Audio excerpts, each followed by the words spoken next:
मैं एक बार फिर से हाजिर हूँ आपके लिए एक बहुत ही शानदार टॉपिक लेके। ठीक है, तो आज हम पढ़ेंगे बांधवगढ़ राष्ट्रीय उद्यान के बारे में। तो हम बगैर फालतू की बात किए टॉपिक को स्टार्ट करते हैं। ठीक है, चलो देखो, हम बात कर रहे हैं बांधवगढ़ राष्ट्रीय उद्यान की।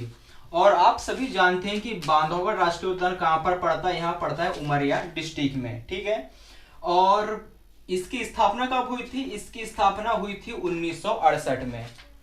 चलो, और उसके बाद ये यहाँ 1993-94 में प्रोजेक्ट टाइगर में शामिल हुआ था। आप सभी जानते हैं कि प्रोजेक्ट टाइगर योजना आई थी 1973 में। और देखो, प्रोजेक्ट टाइगर योजना आई थी 1973 में। ठीक है, एक बार रिवाइज कर लेते हैं। और 1974 में कान्हा केसरी प्रोजेक्ट टाइगर योजना में शामिल होने वाला पहला राष्ट्रीय उद्यान था। ठीक है, और जो बांधवगढ़ शामिल हुआ था यह हुआ था 1993-94 में। चलो, बांधवगढ़ का क्षेत्रफल कितना है? बांधवगढ़ का क्षेत्रफल पड़ता है 437 किलोमीटर स्क्वायर में। आप सभी जानते हैं कि जो बांधवगढ़ नेशनल पार्क है वहाँ 32 पहाड़ियों से घिरा हुआ है। तो क्वेश्चन ये पूछता है कि वहाँ कौन सा नेशनल पार्क है जो 32 पहाड़ियों से घिरा हुआ है, वहाँ कौन सा है? तो आप बता सकते हैं कि वहाँ बांधवगढ़ नेशनल पार्क है जो 32 पहाड़ियों से घिरा हुआ है। चलो, आप सभी जानते हैं कि इस नेशनल पार्क से चरणगंगा नदी प्रभावित होती है। तो क्वेश्चन ऐसी बनेंगे कि आप बताइए कि चरणगंगा नदी किस राष्ट्रीय उद्यान से प्रभावित होती है। तो आप आसानी से बता सकते हैं कि यहाँ बांधवगढ़ से प्रभावित होती है कौन सी नदी? चरणगंगा नदी।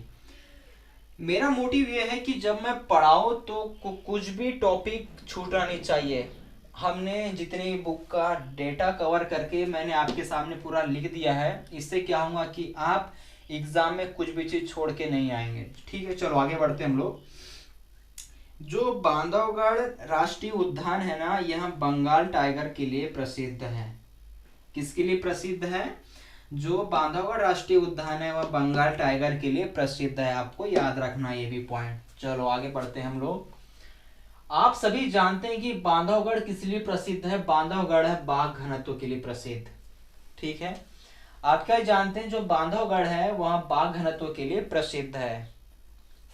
और आगे क्या है कि इसकी तुलना रणथंभौर राष्ट्रीय उद्यान से की जाती है। किसकी तुलना रणथंभौर राष्ट्रीय उद्यान से की जाती है? तो आप आसानी से बता सकते हैं बांधवगढ़ राष्ट्रीय उद्यान की तुलना रणथंभौर राष्ट्रीय उद्यान से की जाती है। और आप सभी जानते हैं कि रणथंभौर राष्ट्रीय उद्यान कहाँ पर पड़ता है? ये पड़ता है अपने राजस्थान में।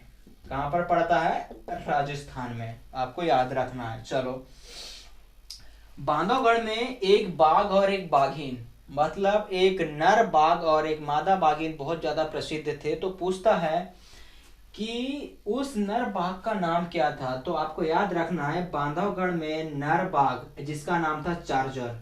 क्या नाम था? Yes, charger. और जो एक बाघिन है और उनका क्या नाम था? सीता।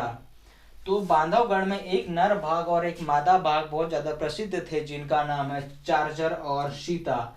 और आप सभी जानते हैं कि इसी चार्जर बाघ के नाम पर बांधवगढ़ में चार्जर पॉइंट की स्थापना की गई है। मतलब चार्जर पॉइंट मतलब एक उस राष्ट्रीय उद्यान में एक चबूतरा बना दिया गया है। किसकी याद में? चार्जर बाघ की याद में। चलो आगे बढ़ते हैं अब हम। इस राष्ट्रीय उद्यान में गौर पुनर्वास योजना संचालित है। मतलब क्वेश्चन ऐसे बनते हैं कि बताइए किस राष्ट्रीय उद्यान में गौर पुनर्वास योजना संचालित है। तो आप आसानी से बता सकते हैं कि गौर पुनर्वास योजना बांधवगढ़ राष्ट्रीय उद्यान में संचालित है। अगर आप हमारे साथ हैं तो यकीन मानिए आपका एक भी पॉइंट बाहर नहीं जाएगा। बस आप हमारा सहयोग करते रहिए, ज़्यादा से ज़्यादा वीडियो को शेयर करिए और हम आपको ऐसा डेटा देंगे निकाल जो आपको कभी नहीं मिलेगा। चलो आगे बढ़ते हैं हम। नेशनल जियोग्राफिक मैगजीन ने, मैंने आपको बताया था कि जो वहाँ पे एक प्रसिद्ध बाघिन थी जिसका नाम था सीता, उस सीता बाघिन को नेशनल जियोग्राफिक मैगजीन ने अपने कवर पृष्ठ पर प्रदर्शित किया था। किसको? सीता बाघिन को। ठीक है, तो एक बार हम फटाफट रिवाइज कर लेते हैं, इससे क्या होगा, आपको बेनिफिट होगा, आपको जल्दी याद हो जाएगा। चलो, मैंने क्या बोला, बांधवगढ़ नेशनल पार्क कहाँ पर पड़ता है? उमरिया में पड़ता है। और इसकी स्थापना कब हुई थी? इसकी स्थापना हुई थी 1968 में। और यहाँ प्रोजेक्ट टाइगर के अंतर्गत कब शामिल हुआ था? यह हुआ था 1993-94 में। और इसका एरिया कितना है?